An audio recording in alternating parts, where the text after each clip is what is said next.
Hello everyone, my name is Suresh Fernando, and this is the first in a series of weblogs that I want to produce just to get my ideas across and try to engage people, try to work with people. Anyone that knows me knows that I'm passionate about the idea of collaboration and just figuring out how to work together with people to make the world a better place. This is I think the third or fourth time that I've re-recorded this weblog today because this is the first one and I'm not really sure what I'm doing.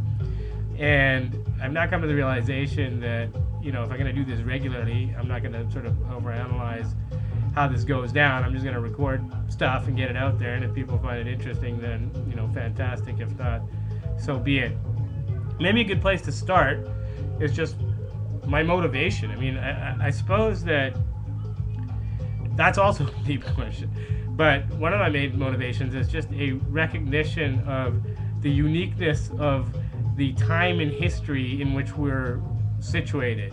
And I think it's important for all of us to kind of take a step back and look beyond our boundaries, look beyond our own life, look beyond our families and our friends and even our communities to understand that we have a historical context and that some major stuff is happening and that we're a part of it and we have a role and a responsibility to understand this and to partake in what I'm going to suggest is a cultural revolution.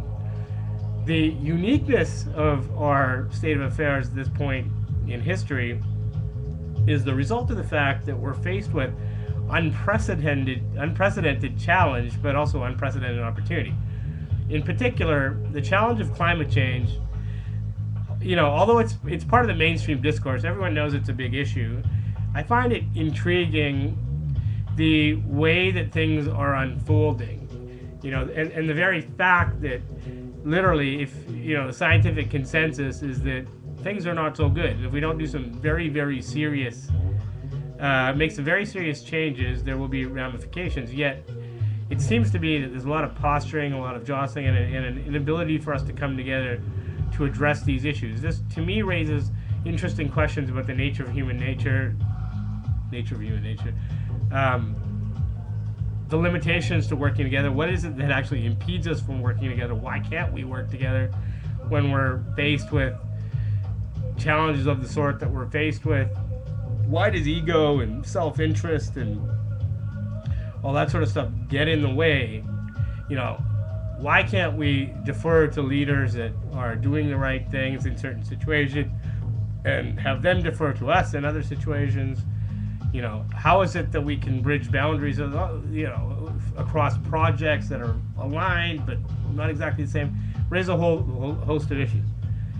Now, I know I'm digressing and I'm rambling, and I'm not going to re-record this because that's just the way it is. So, in any event, so what is it that makes this time unique? The uniqueness is not just the challenge and the historical challenge. It's the fact that we're living in a generation with extraordinary capacity. Right? We put men on the moon. We have these incredibly powerful computers. We have technology that can do virtually anything. Our capacity to control and impact our environment is like nothing before. We have foresight in the future. We actually know that there's Armageddon on the horizon. We have everything that we can, all this capacity to do something about it.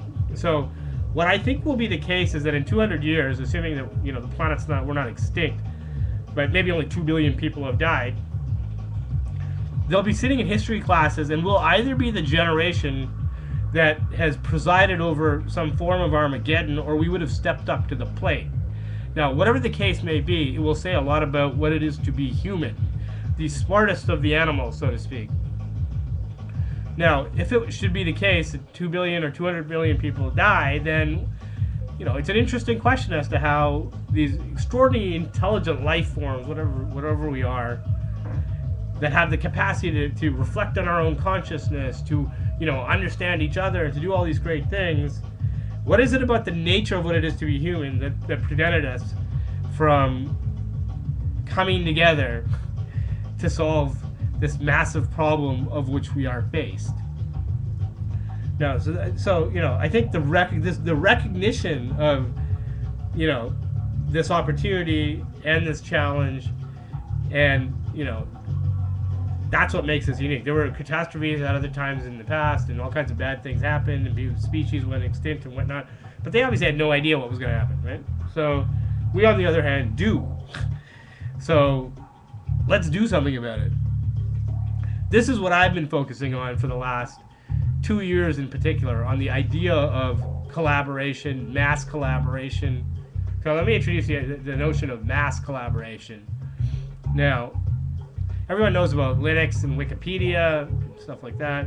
You know, we got millions and hundreds of millions of people working on projects that are cool. Well, why can't we sort of crowdsource and leverage those sorts of models to solve these extraordinarily pressing human problems like climate change, economic disparity, whether, you know, and you can do this on a localized level too. I mean, homelessness. And I know that a certain amount of this is happening. I'm not trying to suggest that I'm the only person that's thought of this idea, because that's far from the case.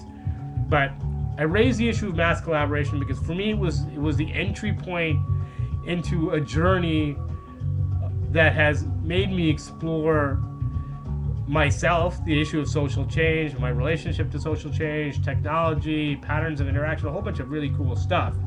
But the entry point was my realization that, wow, the technology infrastructure, the internet, makes certain things possible that were never heretofore possible in the past. You know, my background was in finance. You know, I used to raise money and work with technology companies and all that. You used to have money back in the days. And I walked away from all of that because I realized that what fascinated me about technology was not so much that you can build a widget. It's that you can connect millions of people together. You know, that redefines the notion of community. It redefines the notion of space. You know, if space is something that you sit in with somebody else where you can see them and interact with them, you know, then virtual space is just as legitimate a form of space. Now, you know, I acknowledge that there are obviously fundamental differences. You can't touch someone, and I'll talk about, you know, those differences in another post as well. But for now, maybe that's just a wrap. Maybe that's good enough for today. I'm going to pose the question, you know, to you. What is it about human nature that makes it such that we can't come together to solve a species survival type issue? What is it that prevents, you know, why? If you get the answer, let me know. Enough for today. Thank you very much.